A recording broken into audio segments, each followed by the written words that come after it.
ഒരു കാര്യം ഞാൻ കർശനമായിട്ട് പറയാം, ഈ ഗവൺമെന്റ് പൊതുവിൽ വളരെ പെർമിറ്റിംഗ് ഗവൺമെന്റാണ്, അല്ല അനുവദിക്കുന്ന ഗവൺമെന്റാണ്. ലിമിറ്റ് ചെയ്ത് പോവല്ല.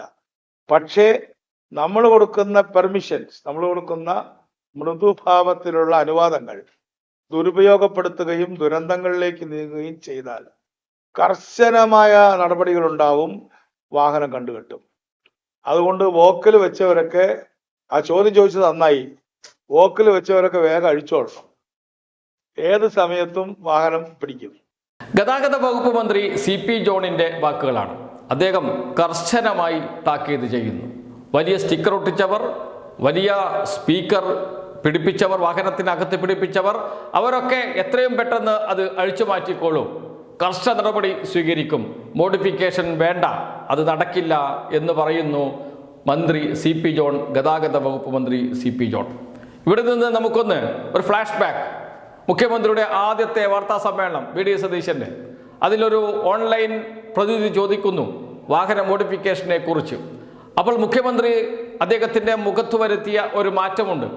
ആ മാറ്റം ക്യാമറയിൽ പകർത്തി, ഇതാ VD സതീശൻ പൂക്കി മുഖ്യമന്ത്രിയായി, പൂക്കി VD സതീശനായി എന്ന് പറഞ്ഞ് ഇതിനൊരു അടിക്കുറിപ്പ് എഴുതൂ എന്ന് പറഞ്ഞ് അതിനെ വലിയ ക്യാമ്പയിനായി മാറ്റിയ പ്രമുഖ പത്രമുണ്ട്, മലയാള മനോരമ ദിനപത്രം.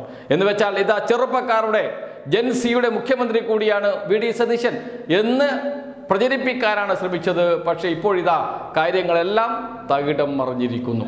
എല്ലാം പഠിച്ചിട്ട് പറയുന്ന ആളാണ് ഞാൻ പഠിച്ചിട്ടേ കാര്യങ്ങൾ പറയാറുള്ളൂ എന്ന് പറയുന്ന മുഖ്യമന്ത്രിയിൽ നിന്നാണ് ഈ മണ്ടത്തരം പുറത്തു വന്നത് എന്നോർക്കണം. അപ്പോൾ ഒരു കാര്യം ഉറപ്പിച്ചു പറയാം, അദ്ദേഹം ഒന്നും പഠിക്കുന്നില്ല, അദ്ദേഹം വെറും വായിൽ എന്തൊക്കെയോ വിളിച്ചു പറയുകയാണ് എന്ന്. അതുകൊണ്ടാണല്ലോ ഇത് ഇങ്ങനെയായത്. കേന്ദ്ര നിയമമാണ്, ആ നിയമത്തിൽ ഭേദഗതി വരുത്താൻ സംസ്ഥാനത്തിന് അധികാരമില്ല എന്ന് എല്ലാവർക്കും അറിയാം. അതുപോലും മനസ്സിലാക്കാതെയാണ് മുഖ്യമന്ത്രി പറഞ്ഞത് മോഡിഫിക്കേഷന് അനുവാദം നൽകും എന്ന്. പിന്നീട് മോഡിഫിക്കേഷൻ ഏതൊക്കെ തരത്തിൽ അനുവദിക്കാം എന്നതിനെക്കുറിച്ച് ഒരു വാർത്ത വന്നിരുന്നു. അതിൽ ഇപ്പോഴുള്ളത് മാത്രം വീണ്ടും ആവർത്തിച്ച് പറഞ്ഞുകൊണ്ടിരിക്കുകയാണ് ചെയ്തത്. പഠിക്കാൻ കമ്മിറ്റിയെ നിശ്ചയിക്കും എന്നൊക്കെ പറഞ്ഞിരുന്നു. ഒരു കമ്മിറ്റിയെയും നിശ്ചയിച്ചിട്ടില്ല. നേരത്തെ തന്നെ VD സതീശനെ തൂക്കിയിരുന്നു CP ജോൺ. അത് തെരഞ്ഞെടുപ്പിന് മുമ്പ് പറഞ്ഞതല്ലേ എന്നാണ് അന്ന് CP ജോൺ പറഞ്ഞത്, VD സതീശനെ, മുഖ്യമന്ത്രിയെ കളിയാക്കിക്കൊണ്ട്. ഇപ്പോഴിതാ അദ്ദേഹം ഉറച്ച നിലപാടെടുത്തിരിക്കുന്നു. ഒരു അടി പോലും മുന്നോട്ട് പോകാൻ കഴിയില്ല, മോഡിഫിക്കേഷൻ വരുത്തിയവരൊക്കെ മാറ്റിക്കോളൂ, കർശന നടപടിയെടുക്കും എന്നാണ്. ഇവിടെ മുഖ്യമന്ത്രിയുടെ മുഖത്ത് നോക്കി വീണ്ടും CP ജോൺ പറയുകയാണ്, നിങ്ങൾ പറഞ്ഞത് എന്തൊരു മണ്ടത്തരമാണ്. ഒരു കുട്ടിയുടെ ജീവൻ നഷ്ടപ്പെട്ടു.